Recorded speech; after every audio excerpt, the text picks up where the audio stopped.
You're unmuted. All right. Well, you said evening. I think we're still afternoon. And we are here for our budget workshop. So we'll call the meeting to order. We do have all board members here and our superintendent. And I am going to go over to our finance director, Darlene. Welcome. Thank you. Trey's like, we get this whole hour and it's all mine. Okay. We're going to start with our budget PowerPoint, and it's the PowerPoint that I showed you last time we met to go over budget with some updated numbers. And also one of the documents that you all got was the actual budget, the S195. And at the back of it is the 4-year projection. And so it's an enrollment projection and just what you think your revenues and expenditures would be according to what you project for enrollment. And that's all part of the resolution that will go before you this evening. The numbers on the projection are just that, a projection, but they just are part of the whole document that goes on the resolution. And I chose this time, it's really hard. I mean, the projection of enrollment is, we've always been pretty level. And then the last couple of years, things dropped off dramatically, and then started building budget.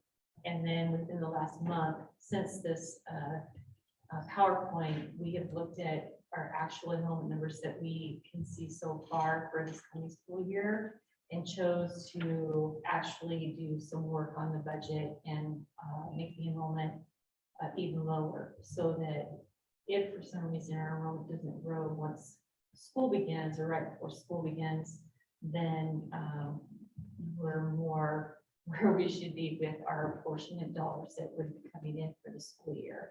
So we didn't want to project too high.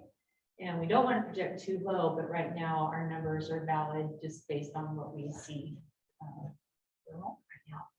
So that's the difference that you'll see in this PowerPoint. All right.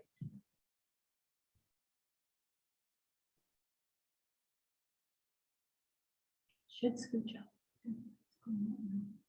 Are you on? It's on. You have the browser when you select it. Can Yeah. There you go. Oh, it's just behind. Take them all. Okay. Most of these numbers are the same, except for this right here. So also the primary areas that we work to protect. But then this is where I started to really look at actual numbers. Superintendent Nichols and I sat down and we looked at the numbers for each of these buildings and where we were right now. And so what you see budgeted there is national reduction from what you saw a month ago. All of our grants and our lab went down a little bit just based on our enrollment, but they're already projected, so then they'll true up in January, but lab will. But we still don't qualify for lab high poverty. We're working on some other food service, some maybe free meals for a couple of our buildings, but we're still working on that. So we might have a couple of our buildings that actually qualify because of poverty levels for some food service that we would have to pay for, and that program is a 3-year program. So we're still working on that.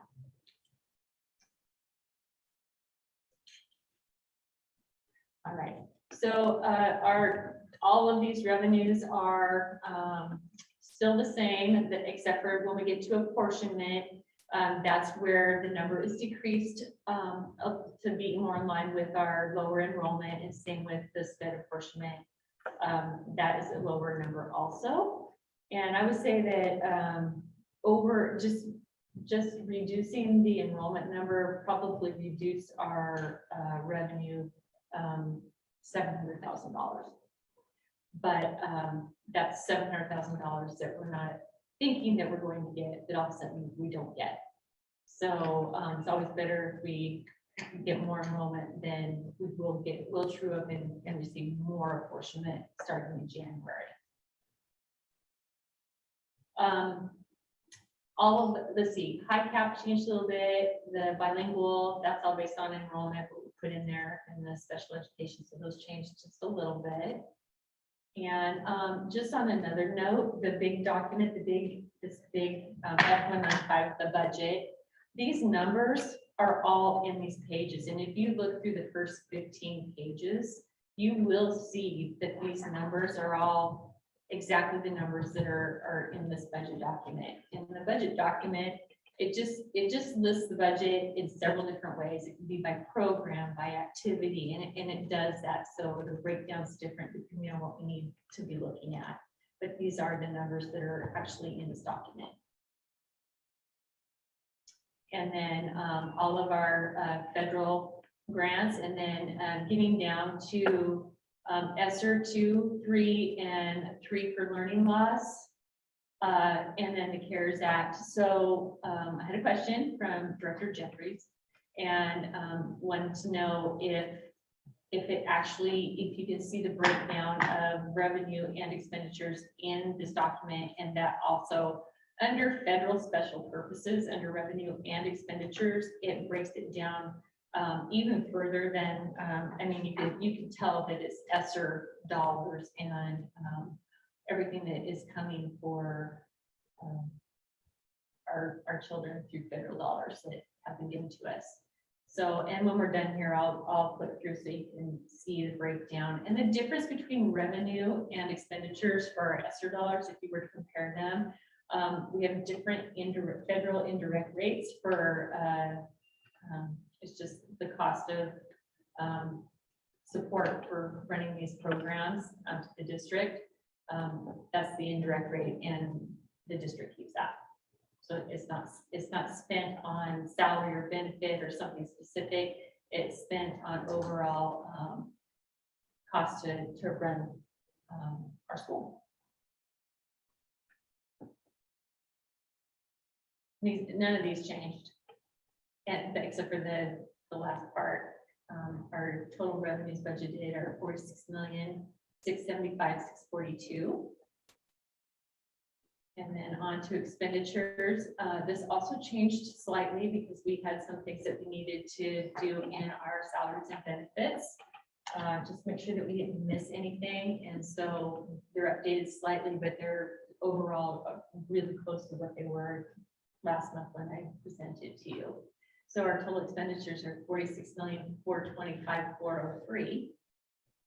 And then the same MSOC disclosure, we're required to do that just to show that the MSOC dollars that we're receiving through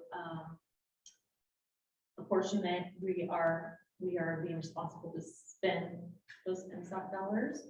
And if we were to spend less MSOC dollars than what we were given through apportionment, then we would have to explain and describe what we were doing with those dollars that would be different than just supplies and operating costs, and but we don't need to do that.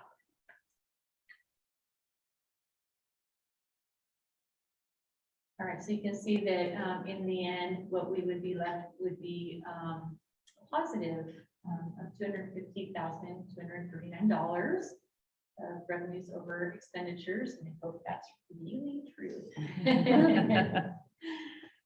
And I estimated our beginning fund balance at $1,900,000, and I was just going to quickly let you know that right now, just for reference, so it's fresh in your mind, our ending fund balance at the end of July is $2,360,000.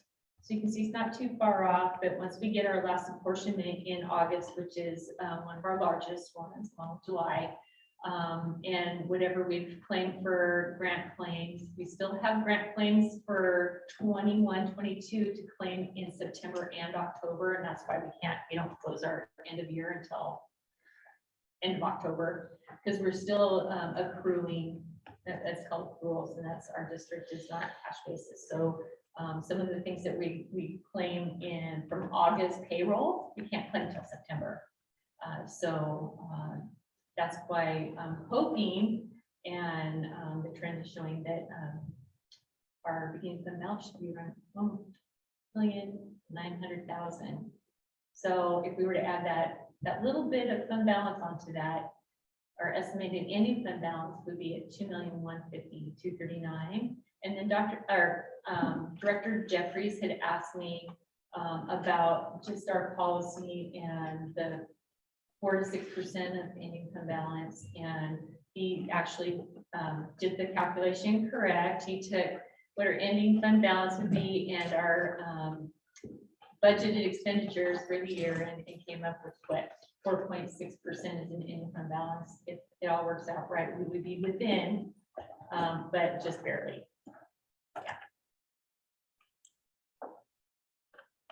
ASB budget, working on that. You wouldn't normally see such maybe a bigger expenditure than revenue so much, but we're just getting back into fundraising and students are figuring out what that is and new student councils. And so there might be more revenues that come in for ASB and they would end up with a larger ending fund balance, but they know the things that they need to spend their ASB dollars on. And so that was easier to budget than probably what their fundraisers would be.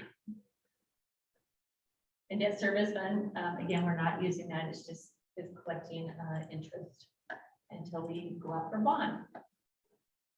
Capital projects fund. So we're estimated to begin our balance with $1 million.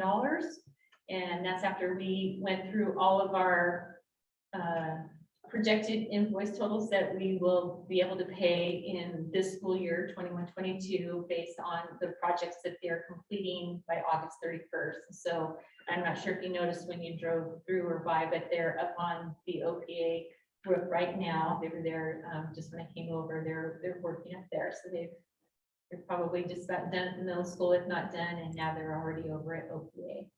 So it's great credit for them. So we're thankful for that. Get projects completed. So we want to make sure that we are putting in all the expenditures that we can to draw down capital projects down to $135. And that just means that if we were able to spend the $5 million, then we would have the permission to do that. If we just said, yeah, we're only going to put $4 million there, but we needed $4,500,000, we would have to do a budget extension in capital projects. It takes a little bit of time because it's more involved. Has to go through OSPI. It's not, we just can't make the decision, send in a note, say, hey, we need that. It takes a little bit of time. It's a little bit more involved than it used to be. So you definitely want to make sure that you're using your capacity to its fullest, even if you do not end up spending the full $5 million in the 22-23 school year. We will for sure spend it then the next year. Transportation vehicle fund, same thing.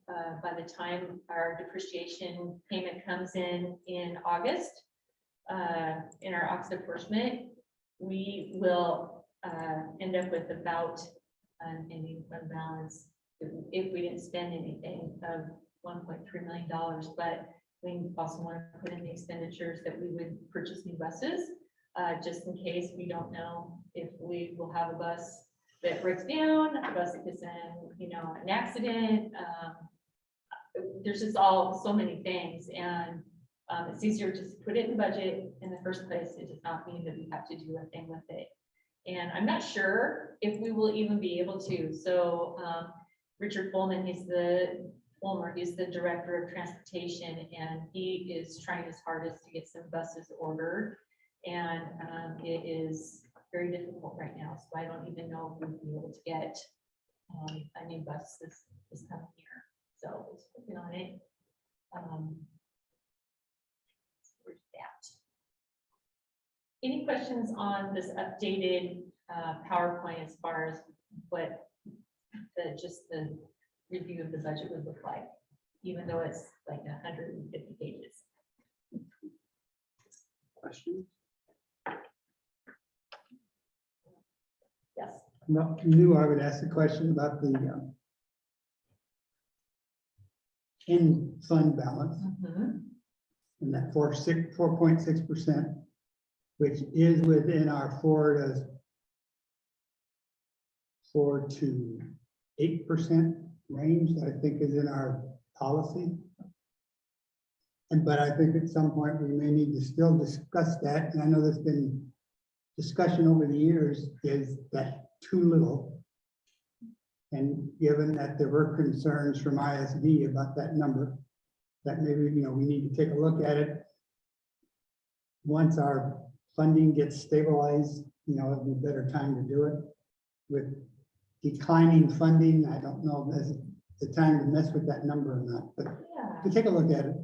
Yeah, we definitely always need to keep, just looking at that, and is it appropriate, and can we maintain it, and then there's also, we do need to maintain an ending fund balance because our monthly payroll is just over $3 million. So, even if we had, $3.5 million sitting in our ending fund balance, it's still spoken for because we have to be able to make sure that we can make our payroll. And if there's anything additional or unexpected that we have to add to our accounts payable or our payroll, that comes right off the ending fund balance. I think the ending fund balance was budgeted or planned for like two something million dollars. And you're saying we need $3 million for a month of salaries. I'm So- saying that we should, yes, and, but right now with our declining enrollment and our staffing numbers, and, we're using ESSER dollars right now to, pay salary and benefit. At some point, when that all gets trued up, then we'll have to see where we end up. Right now, we're, using the ESSER dollars, and those will end in the 22-23 school year mostly. And,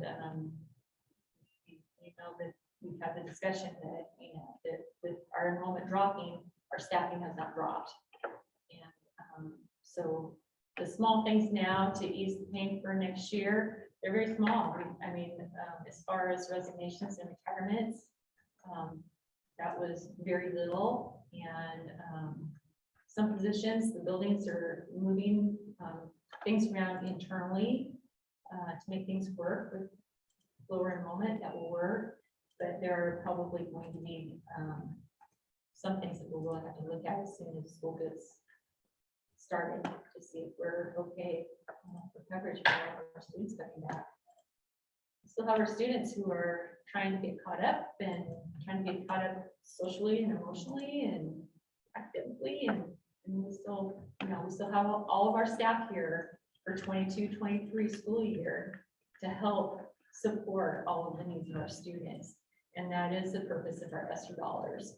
And the rest of the ESSER dollars, how the grant was written, was for HVAC system and to support part of the lift. But everything else is going to salary and benefit to keep those people out there working with our students here. So, but that will change, unfortunately. Any more questions? When I, and obviously it does show that it's not a, there's not a deficit, but to what with this budget, but that's because of those ESSER funds that are backfilling, as you stated. And I don't actually know how significant this is, but just speaking to the ending fund balance, that money is accounted for in both revenue, which is, we're planning on using like 5 million of ESSER funds in 22-23, is that right? No, actually, it's not, because we're using ESSER dollars right now. I'll go into that spreadsheet, but right now I have budgeted revenues in ESSER 2 to be 924. Oh, that's the expenditure. We'll spend almost $925,000, and we'll spend about $1.681 million in ESSER 3, and then just over $1 million in ESSER 3, which is the learning loss. And it's part of ESSER 3, but it's broken out and it's used for learning loss. And then the CARES Act is 130,000, and that's that's how much we get, that's how much we are spending. So you can see ESSER 1 dollars are done. Yeah. They're done this year, but the other two, we're using them both at the same time. So like an example, in ESSER 2, we have counselor salary and benefit there.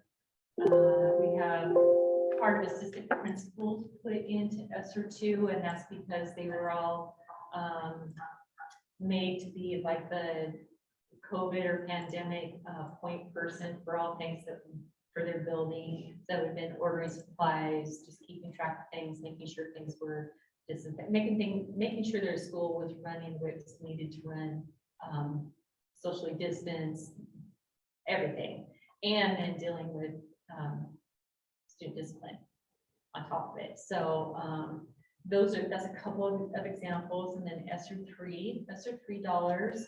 I try to be very intentional because these programs are heavily audited, and we've already been audited on ESSER 1, 2, and 3 this school year for last school year, and that will continue due to the dollar amount that we receive. They will go back and audit those again. So ESSER 3 dollars, we're more intentional.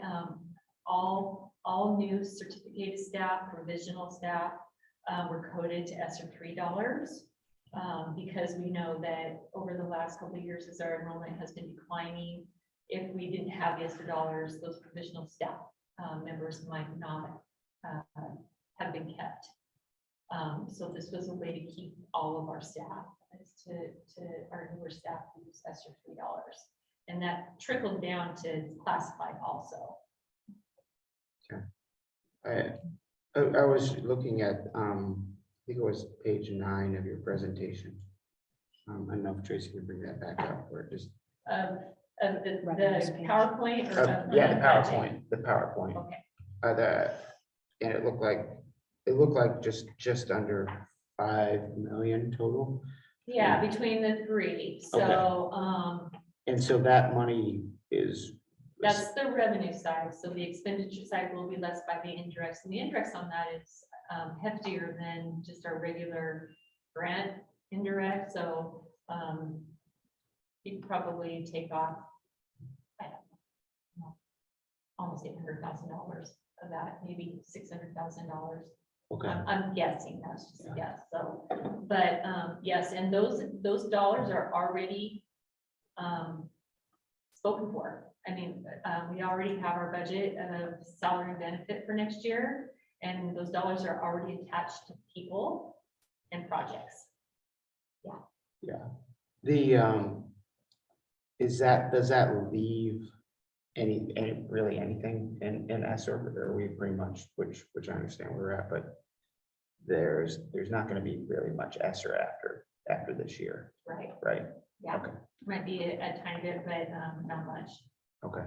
Yeah, and that was kind of the purpose. Mhm. We were keeping up all of our staff. Right. And so in order to keep all of our staff and have a positive income balance and be able to, if anything happens, and we would be able to pay our staff. Okay. And that's what we're gonna have to. We look at. don't want a savings account, but we just need to be able to, pay our bills. But this is the gap that he's This is speaking the of. This gap. is the gap. That's right. And so that is the point. Those dollars will be gone.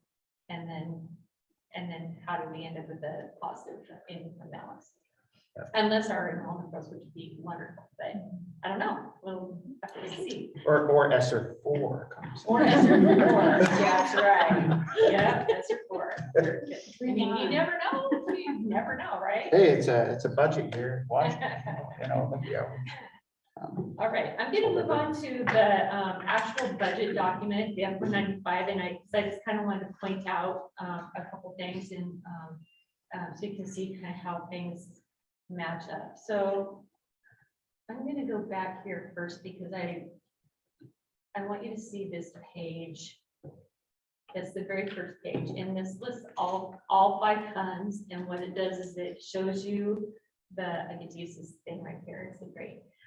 It shows you all the revenue for each fund and then all of the expenditures for each fund. And if we were going to transfer anything, it would be in here.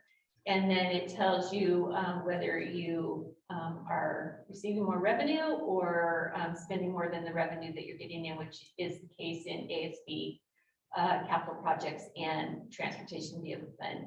And that is on purpose because we've held a prior income balance. And so the revenue isn't quite as much as what we, we can spend it all.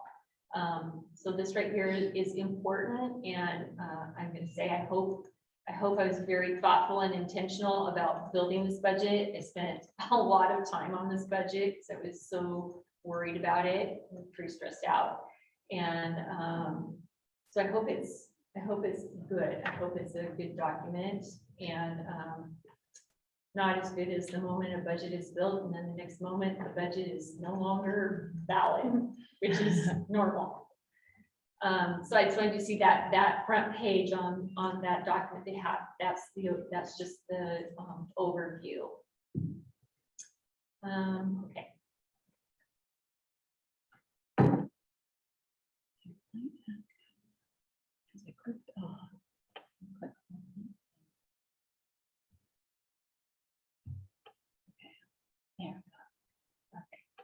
All right, so this just breaks down the expenditures. It's a summary of everything, and so if you were just needed a quick summary of everything, this would tell you what we actually spent last year, what we budgeted the current year we're in, and what we budgeted for this next year. And as you go through that, then you can see the dollar amounts, and this is the one we always go to this one, make sure that we are matched up on our salaries and benefits, especially for our certs and classifieds, and that's all right there.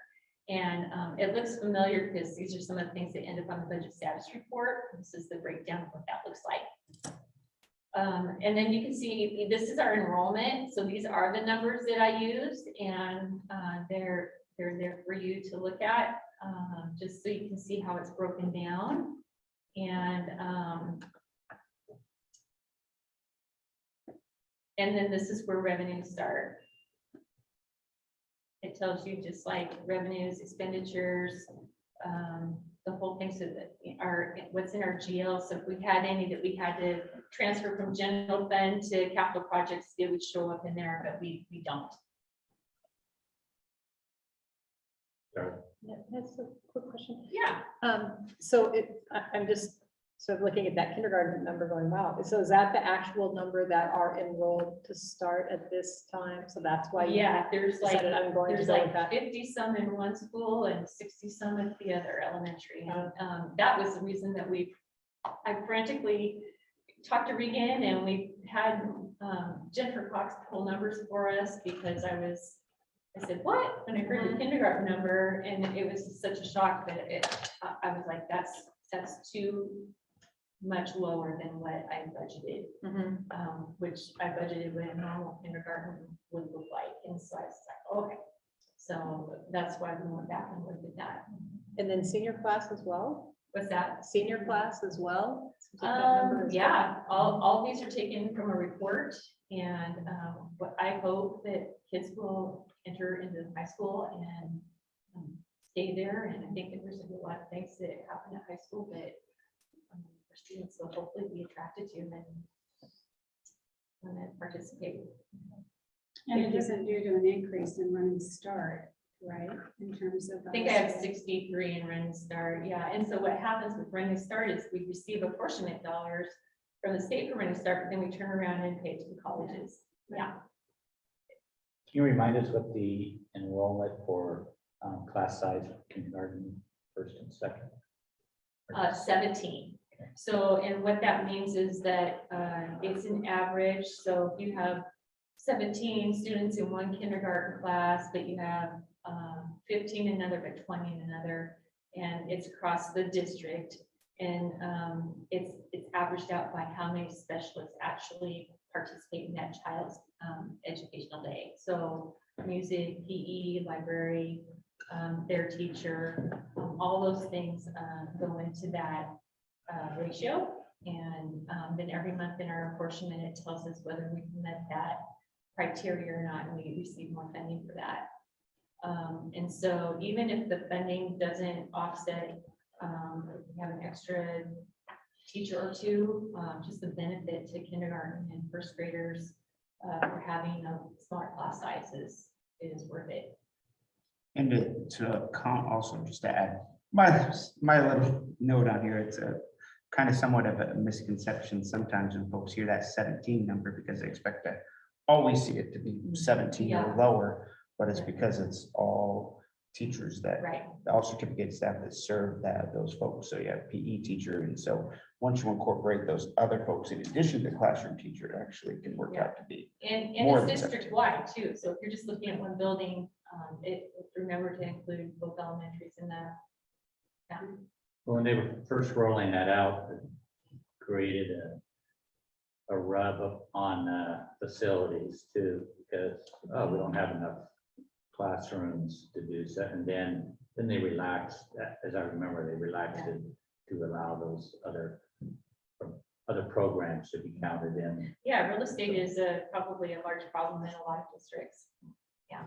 Yeah, the other aspect is it does sort of put a district in a position where, and certainly correct me if I'm wrong, but you have to sort of prioritize it, which could work as almost a detriment for your other grades, because it is revenue dependent in those. There's actually strings to it where if you're not meeting that threshold, then you get less revenue, Yeah. regardless what your Yes. enrollment is. So it could make you even prioritize not having because of the space issue, you might end up not having as many fourth, fifth classes, because you kind of have to prioritize revenue in this industry. We've been pretty fortunate because there's enough staff that are in those students' daily education that Yeah.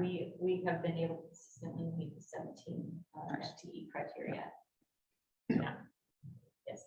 It looks like if we're keeping staff, we have declining enrollment, then we're gonna have, at least for a year, which is a good thing, a lower class size all across the board, pretty much, Yeah, I'd say all of the class sizes are lower. which was kind of beneficial, I mean, for the use of ESSER funds, beneficial for gap, helping students catch up, to have a lower teacher or adult student class Yeah. ratio is good, but this is gonna last a year and then it won't probably be there.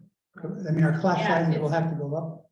It's great for a year, but also the thing that hopefully everybody's watching is to make sure that it's, equitable across the board. So then there's not really small classes because, the older students want to take something else, and so they load that class up, and hopefully it looks good across the board. I don't know.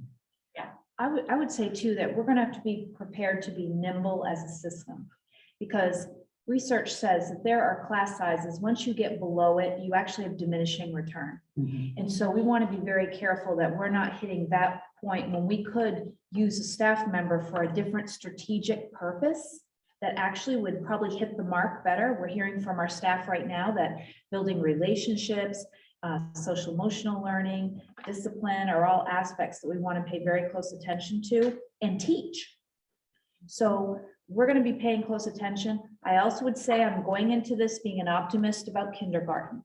I don't think we're going to hit the threshold benchmark that you're used to for kindergarten, but I do think there are families out there that just haven't had the registration opportunity yet, or did not take us up on the earlier because they weren't sure.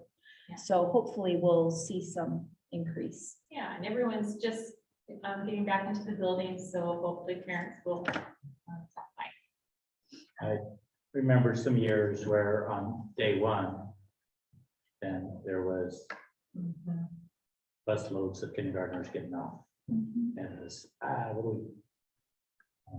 They were registered, but decided to come. We hope so. We'll go help. Let 'em in. That's right. We'll let them in. Come on. All right, so let's see, I'm gonna get down here to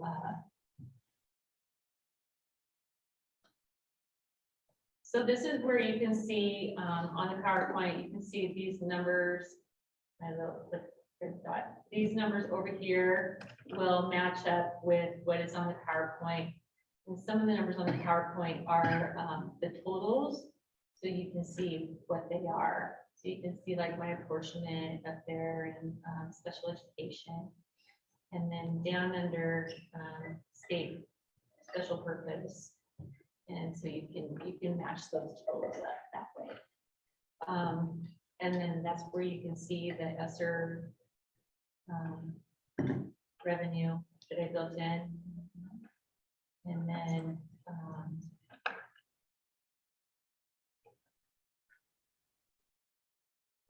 down on the expenditure side, it's the same thing, how they're broken down by regular, federal, and special, state special. And then this is where you can see, not too far. It's play with them like this.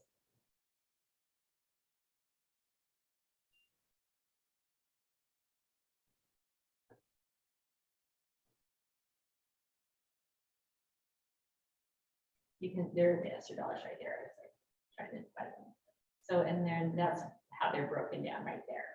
So you can see like this year we budgeted great big amounts, and so we're whittling down, and you can see how much we spent. The learning loss, Donna Hudson in teaching and learning, she has a whole plan in place for the learning loss dollars for this year. So you'll see that all start to be used. All right. I'll leave it like this. Those were kind of the highlights, so you can look through and you can see the breakdown of revenues and expenditures, and kind of that looks like in the next pages. It has all 5 funds in there, so you'll be able to find ASB, debt service fund, capital projects, and transportation vehicle fund. And then at the very, very back is the F-195F.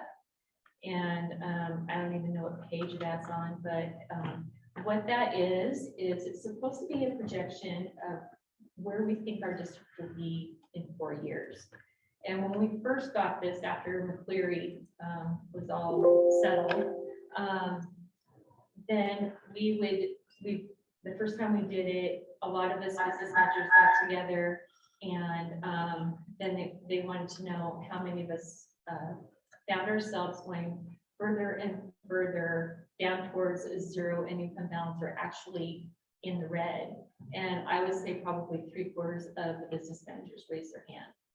And it works that way. Like if you just move the class enrollment sizes down and add a new kindergarten, the enrollment, like it's weird what it does, but it doesn't really work like you think it would work.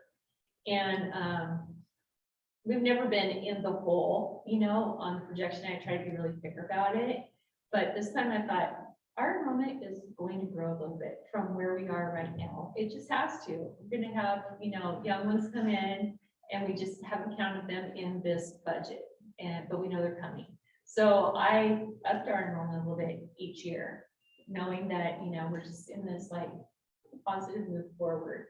And I thought that is a real life projection, because I feel like we're at our like lowest enrollment, and we should be moving forward and upward from here. So I did build it like that. It's just a projection. It means absolutely nothing other than the fact that it was created so that districts could have a heads up if they were going to be in the red. It is part of the budget resolution. You're actually voting to approve the budget, but it is an attachment on the budget and is listed in the resolution.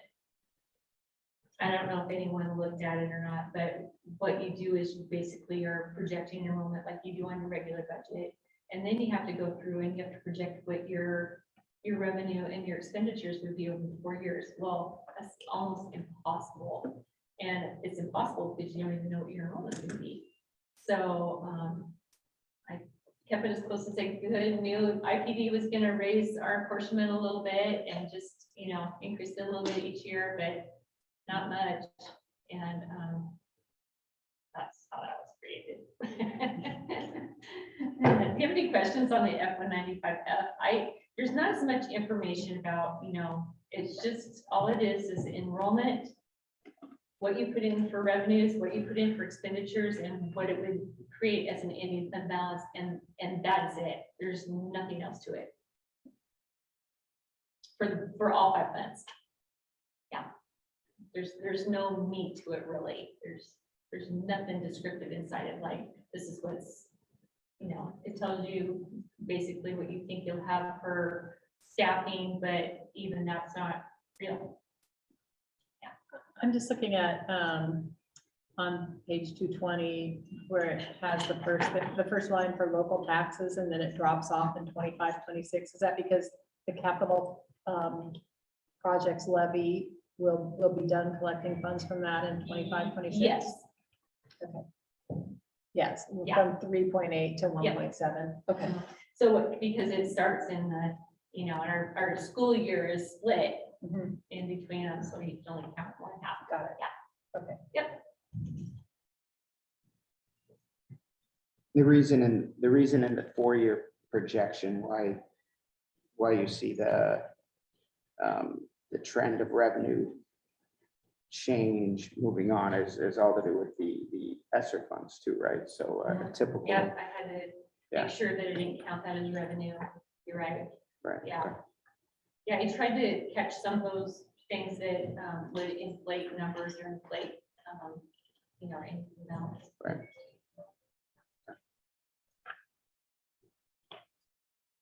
So let me go over the resolution really quickly so you can see what it looks like. So if you have any questions, you can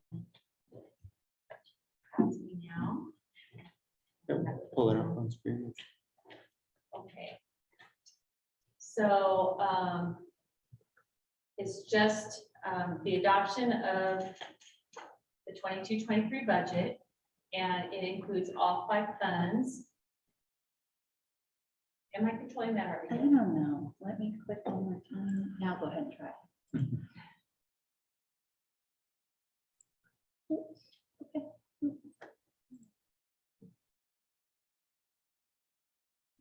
And then what it does is it just tells you what you're doing is you're adopting the 22-23 budget on or before August 31st, because that's a requirement for our school district this size, and that the 4-year budget plan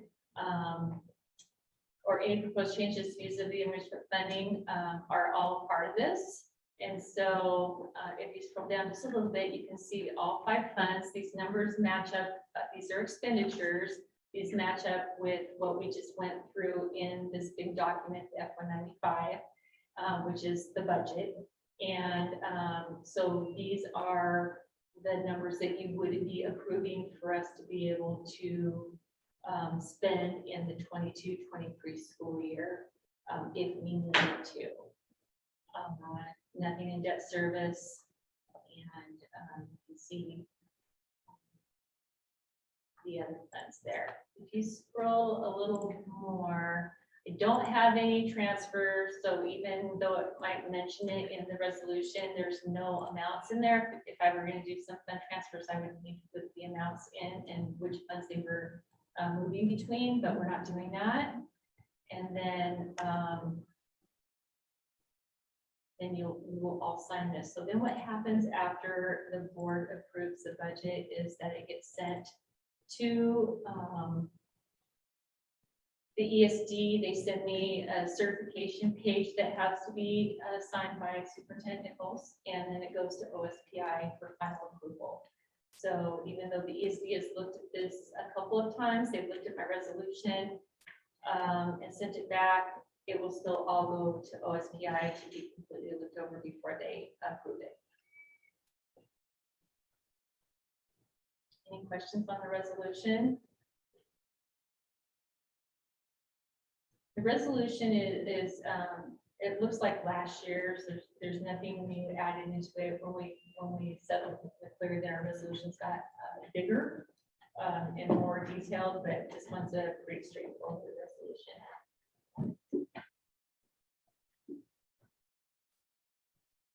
Any more questions? Yes. Going back to something from PowerPoint presentation, you don't need to see it, but he talked about the high poverty rate numbers. Is some of that somewhat artificial because we don't get free and reduced lunch? Is it based on free and reduced lunch, first of all? Well, it's based right now on several factors, but a lot of the information is still coming from DSHS and the like of that, and that's basically all of those direct certifications are driving the percentages so that we can apply for free meals for our buildings if they have a high percentage. So right now, one of our buildings does have a high enough percentage, and we're working on the others to see if at least a couple buildings, if not all, would qualify as a group to receive free meals. That's still And what's 50. the percentage? Is it 50%? The percentage has to be above 40%. And so once I put the numbers in for this one school, it was higher than what ours showed. So it made us be able to go in and as a group then add in the other buildings to see if they all qualify or not. So I'll let you know at our next board meeting, because I don't know yet. Yeah. And I assume we've made valiant efforts in the past to try to get parents to fill up free and reduced lunch and so on, and No, it's not gone. So if one of the schools does go onto this program, we've been for years, they are not allowed to complete a free and reduced application, but they will have to fill out a survey. I found the survey, and that part is required. And so it contains a little bit of the information that would be on their free and reduced application, but not everything. And so that information would most likely be used to further free and reduced, percentages for high poverty lab and so things like that.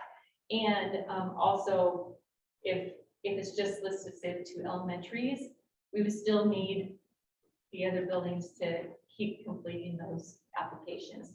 Yeah. So, and we have everything in place and ready. Kelly Phillips is our free and reduced program coordinator, and she is doing an excellent job. And so we have a lot of the information ready to go, depending on what happens with our free meals.